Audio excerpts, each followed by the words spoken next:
यहाँ पे wrong method, ये क्वेश्चन है 251 को डिवाइड किया गया 5 से, किससे 5 से तकसीम किया गया। तो बच्चे गलतियां क्या करते हैं यहाँ पे, देखिए सबसे पहले आपने 5 का टेबल लिखना है। 5 को अगर 0 से मल्टीप्लाई करें आंसर क्या आएगा 0। 5 को 1 से मल्टीप्लाई किया आंसर 5। तो अब आपके पास कितने डिजिट है, यहाँ 2 5 1 है। यहाँ इसको कहते हैं डिविडेंड। क्या कहते हैं, डिविडेंड।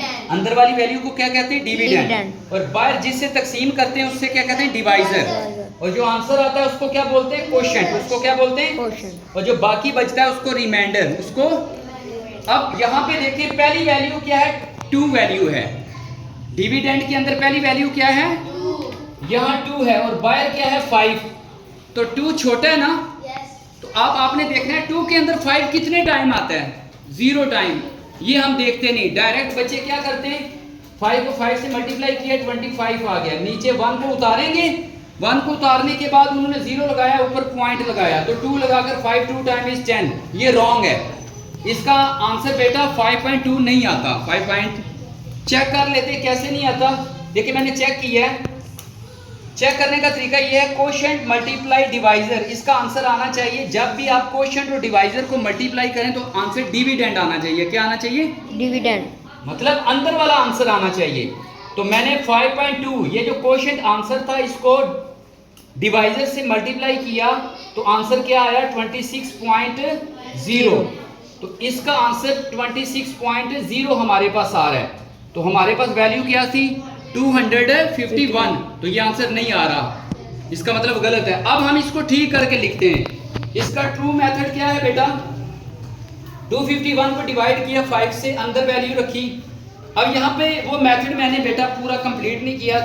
देखिए अंदर वैल्यू डिविडेंड में क्या है 2 और 2 5 से क्या है छोटी।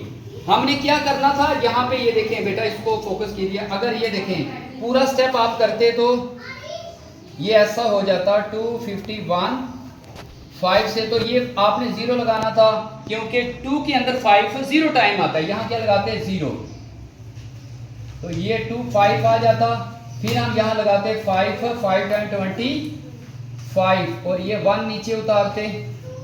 अब ये 1 उतारने के बाद फिर 1 के अंदर 5 कितने टाइम आ रहा है, हाउ मैनी टाइम्स 5 in 1। 1 के अंदर 0 टाइम आ रहा है, यहाँ 0 लगाते तो ये भी 0, फिर यहाँ 1 बचता, यहाँ फिर अब 0 साथ लगाते, यहाँ पॉइंट लगाते 5 2 टाइम 10। तो ये पूरा मेथड है, मैंने ये सारा इधर नहीं किया। मैंने डायरेक्ट ही 5 को 5 से मल्टीप्लाई किया 25 और नीचे हम कौन सा नंबर लेकर आएंगे 1। अब 1 यहाँ पॉइंट ही लगाना। अब आपने देखना है हाउ मैनी टाइम्स 5 in 1। 1 में कितनी मर्तबा आया है 5, 0 टाइम। 0 टाइम आता है ना, 0 लगाया और यहाँ ऊपर भी 0 लगाया। 5 0 टाइम इज 0, ये टेबल लिखा हुआ है। फिर 1 में से 0 निकाले 1। अब हम जब 0 इसके साथ लगाएंगे ऊपर क्या लगाएंगे पॉइंट। 5 2 टाइम इज 10 और रिमाइंडर क्या बचेगा 0। अब इसको चेक करें। देखिए चेक करने का तरीका क्या है, क्वोशिएंट। क्वोशिएंट जो आंसर है इसको किससे मल्टीप्लाई किया 5 से, तो आंसर क्या आना चाहिए 251। 250 ये देखें ये आंसर आ गया 251.0। तो ये आंसर आ गया। ये भी देखें सवाल बच्चे गलत करते हैं, 92 को 3 से डिवाइड करते हैं। यहाँ 3 का टेबल लिखें। सबसे पहले जब भी आप डिवाइड करें तो टेबल लिखें। सबसे पहले क्या लिखें, टेबल लिखें। अब यहाँ भी बच्चे गलती ये करते हैं, इसका आंसर 3.6 लिख देते हैं। ऐसा नहीं है, 3 टाइम इज 9, 2 नीचे आएगा।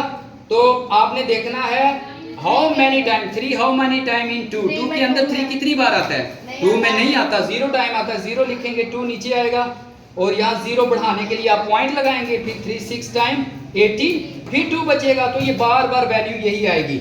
अब देखें इसका आंसर, इसको आप चेक कर सकते हैं। इसको आप चेक करने का तरीका क्या है, आप 30.6 को 3 से मल्टीप्लाई करें तो आंसर आपका 92 आ जाएगा। एक और सवाल गलत किया जाता है, ये है 361। ये क्या है 361। इसमें देखें 6 6 टाइम 36, 1 नीचे उतारेंगे। आपने देखना है हाउ मैनी टाइम 6 in 1। 1 के अंदर 6 कितनी मर्तबा आता है, 0 मर्तबा आता है। तो 0 लिखेंगे। 6 0 टाइम इज, ये मैंने 6 का टेबल लिखा है। और यहाँ 1 में से 0 निकालें क्या आएगा 1 और यहाँ 0 बढ़ाएंगे, ऊपर क्या लगाएंगे पॉइंट। 6 1 टाइम इज 6, ये 4 बचेगा। फिर 6 6 टाइम इज 36, फिर 4।